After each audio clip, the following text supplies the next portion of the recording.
Contexto económico. Con nosotros está Daniel González en este contexto económico. Daniel, qué gusto tenerte aquí. Bienvenido, buenos días. ¿Qué tal? Buenos días, Marcela. Buenos días, Leonora, los radioescuchas de Contextos. El tema que traemos hoy, bueno, esta semana se presenta los precriterios generales de política económica para 2018 en nuestro país, que básicamente está fundamentado en el artículo 42, fracción primera de la Ley de Presupuesto y Responsabilidad Hacendaria, en donde se hace ya una estimación de cómo cerrará el 2017 y la primer proyección de el funcionamiento económico para 2018. Cuando tú empiezas a leer este documento, pues es un montón de elementos de información bien interesante, porque parece que el funcionamiento de la economía va a mejorar, parece que las condiciones para el cierre de 2017 y 2018 van a ser muy diferentes a lo que vivimos al cierre del 2016 y principios de este año. Sin embargo, el documento no refleja este optimismo en cifras. Sigue hablando de una proyección de crecimiento económico al cierre del 2017 en el 1.5 aproximadamente, ¿no? Un año de crecimiento inferior al 2%, pero tampoco se refleja una mejoría de crecimiento económico para 2018, que lo sigue estableciendo, que lo sigue proyectando en un rango medio de 2.5% el crecimiento del Producto Interno Bruto, ¿no? A pesar de lo que platicábamos la semana pasada de los excedentes que entrega el Banco de México a la Secretaría de Hacienda y Crédito Público, a pesar de los recursos adicionales por el tema del gasolinazo, y a pesar de que en el documento de los precriterios de política económica se dice que ya la reforma hacendaria del 2014 empieza a tener el impacto esperado en las finanzas públicas de nuestro país. Sí, es cuando empezamos a ver este reflejo, ¿no? Y un poquito de lo que nos comparte este documento en términos de el entorno y lo que vamos a vivir este próximo año y medio aproximadamente, es que se empieza a dar una aceleración moderada del ritmo de crecimiento en la economía mundial, y tenemos que Estados Unidos va a mejorar su tasa de crecimiento de un 2.2% a un 2.5%. Me parece que esa es la mejor noticia en este documento de precriterios de política económica, y donde se basa todo este optimismo del documento que se está presentando. Otra noticia también interesante es que el ritmo de crecimiento de China también se modifica, en donde tenían un estimado del 6% a nivel internacional en aquel país a un 6.5%. Todavía se espera que Europa no tenga las tasas de crecimiento superiores al 2%, sin embargo se mantienen las expectativas, por lo que nos habla de un escenario internacional que definitivamente sí mejora, ¿no? Además, cuando empezamos a revisar los datos en términos de presupuesto que se están programando para que sea aprobado durante los próximos meses, pues tenemos que todos los rubros de la actividad económica del presupuesto tienen mejorías, tienen incrementos, pero cuando empezamos a cotejar el presupuesto planteado para 2018 en estos precriterios con respecto al 2016, tenemos ya diferencias significativas. Pero antes de tocar este punto, me gustaría comentar que, bueno, ya dijimos cómo se espera el crecimiento para nuestro país. Otro dato importante es que en 2017 esperamos una inflación en el 5%, pero para 2018 se espera que se estabilice nuevamente en el objetivo del 3%. ¿No?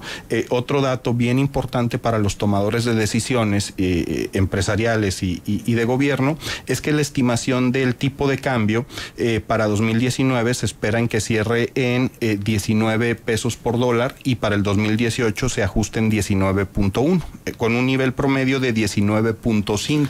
Pero se hablaba de que todavía se podía apreciar más, ¿no, Daniel? Sí. Porque esto es lo que estamos teniendo en los últimos días, como en el mercado cambiario sí se está cotizando el al dólar.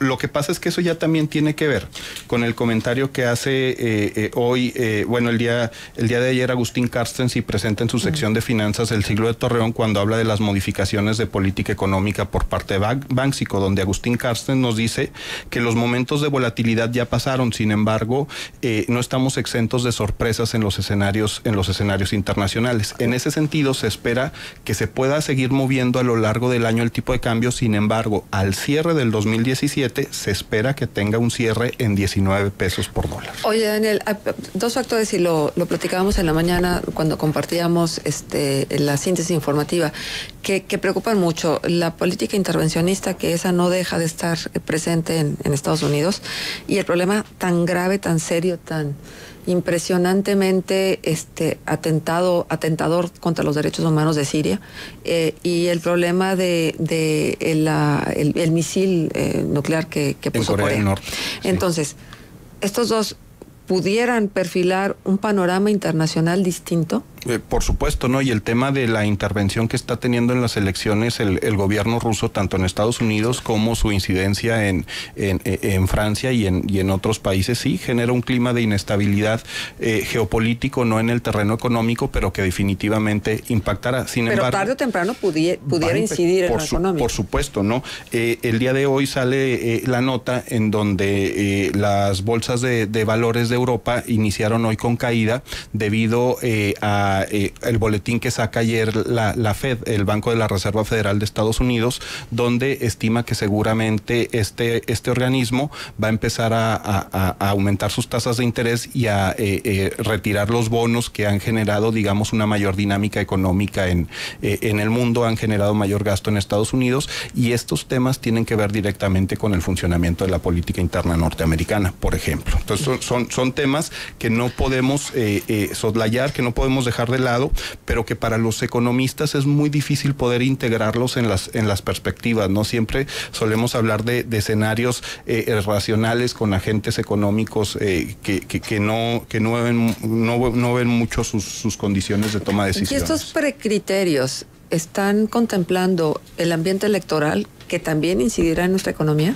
Por supuesto que no, pero sí lo contienen, porque se maneja un incremento de presupuesto del 2017 para el 2018, claro, en absolutamente todos los rubros, ¿no? ¿Y no será que los que están guardando el recurso para soltarlo en el 2018? Bueno, por eso iniciamos precisamente con ese comentario, Marcela, ¿no? El tema del gasolinazo, el tema de los excedentes del Banco de México, son elementos que van a incidir directamente en el gasto del presupuesto para 2018 del gobierno federal, pero no están incidiendo en mejorar la condición de crecimiento económico. No mejora el Producto Interno Bruto de nuestro país.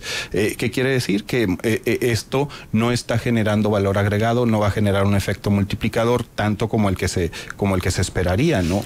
Y los factores económicos son bien importantes en el manejo de todas las tomas de decisiones en este país. O sea, recordemos cómo iniciamos el año, bien lo mencionas con el tema de gasolinazo, que en la experiencia de sociedad civil muchos se tuvieron que abocar a la agenda única y exclusivamente el estudio de por qué se tomó esta decisión con el tema de gasolinazo, y otras agendas que eran bien importantes se tuvieron que quedar suspendidas porque el tema económico en nuestro país impacta durísimo, ¿no? Bueno, otro tema con respecto al gasolinazo y a los que utilizamos vehículo es que el precio promedio del barril del petróleo estará en $46. Va a ser un poquito más arriba de lo que se había estimado durante este año, y que seguramente por la información que nos dieron con el gasolinazo tendremos incrementos más adelante en precio de gasolina. Pero fíjate, lo que me llamó la atención es que esta semana la gasolina aumentó 2 centavos en promedio. Sí, tanto la Magna como la Premium. Y cuando el tiempo de Felipe Calderón, con los anuncios estos de los incrementos y los centavos, pues la gente se ponía alerta. Pero ahora pasan desapercibidos. Sí, porque el impacto del 20% ya se generó con el momento del gasolinazo. Pero recordemos que cuando estábamos en tiempos de Felipe Calderón, el problema era el precio del barril del petróleo, y ahora nos dicen que es el precio del barril del petróleo, pero hacia la alza. Entonces es una condición completamente o sea que lo mismo contraria. Nos da que baje o que suba. Siempre los perjudicados somos nosotros. Ese es el tema. Vaya, oye, ¿y cómo entender que se ha recuperado la confianza del consumidor? Que no era el alcanzamos los niveles de marzo del año pasado, pero finalmente hay una recuperación en el índice de confianza del consumidor en México. Bueno, al final la gente termina por gastar su dinero, ¿no? Es decir, cuando tú te abocas prácticamente con todo tu recurso al tema de gasto corriente, hay una sensación de que existe una mejoría en tu condición económica, ¿no? Sin embargo, donde hemos visto los focos amarillos, de hecho con otras participaciones que hemos tenido, se está dando por el tema del incremento de la deuda en productos financieros, sobre todo el tema de la generación de empleo bien remunerado, que es donde va a empezar a impactar, o que ya está impactando en la actividad económica de nuestro país, ¿no? Ahora, la pregunta que siempre te hacemos, con el aumento de las tasas de interés anunciado la semana pasada por el Banco de México, dime una cosa, ¿cómo vamos a quedar en el tema de la deuda pública? Bueno, la estimación es que el déficit con respecto al PIB en la cuenta corriente se establezca por abajo del 2.5%, cuando en 2017 se había establecido en un 3%. ¿Qué quiere decir esto? Que estos remanentes del Banco de México y el tema de los recursos adicionales por el tema de los IEPS en gasolinas se va a utilizar a reducir el déficit, pero lo que no se está reduciendo es el gasto de gobierno, y este es el tema que tenemos que enfrentar. La política monetaria en México está haciendo su trabajo, pero recordemos que en noviembre se va Agustín Carstens, pero la política fiscal no ha asumido esa responsabilidad. Muy bien, Daniel, pues muy interesante como siempre, y gracias por permitirnos entender de una manera fácil un tema tan árido y tan difícil como es el de la economía. Muchas gracias. Daniel González estuvo con nosotros. Punto de contacto, Daniel. danerto@hotmail.com.